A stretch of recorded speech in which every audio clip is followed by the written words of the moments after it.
So, another important area of focus for your career has been helping people to heal from historical and intergenerational trauma.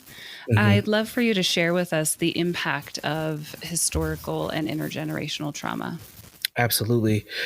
A, a lot of times, people's trauma starts before they were even born. And that can be a revolutionary thought.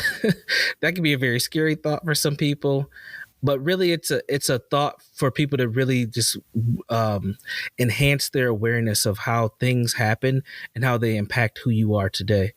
When it comes to historical trauma, for folks who are not familiar, I'm going to give a brief definition of it. Historical trauma is a form of collective trauma that happens to a group of people in a specific time period.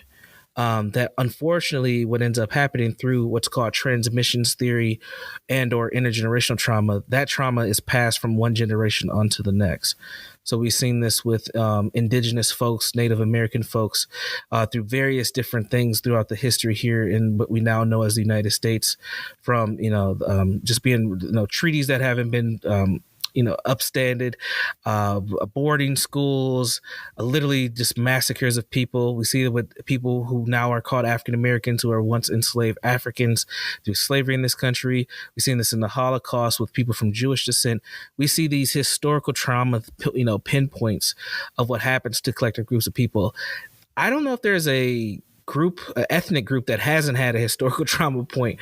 Not to get into the trauma Olympics and comparing groups, but a lot of folks throughout history have definitely had versions of trauma show up.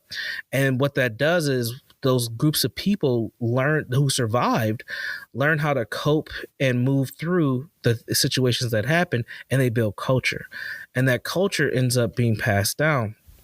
Now, the intergenerational trauma is when there is a threat present, or there's fear, or there's protective measures that are put in place. Those things are passed on from one generation onto the next, even when that threat is not present anymore.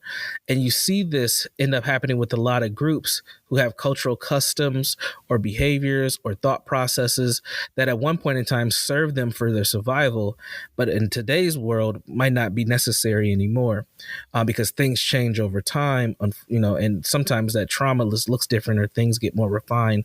Like if we talk about like racism or white supremacy and things of that nature, like it's very different than it was 60 years ago, which is very different than it was 120 years ago, things of that nature.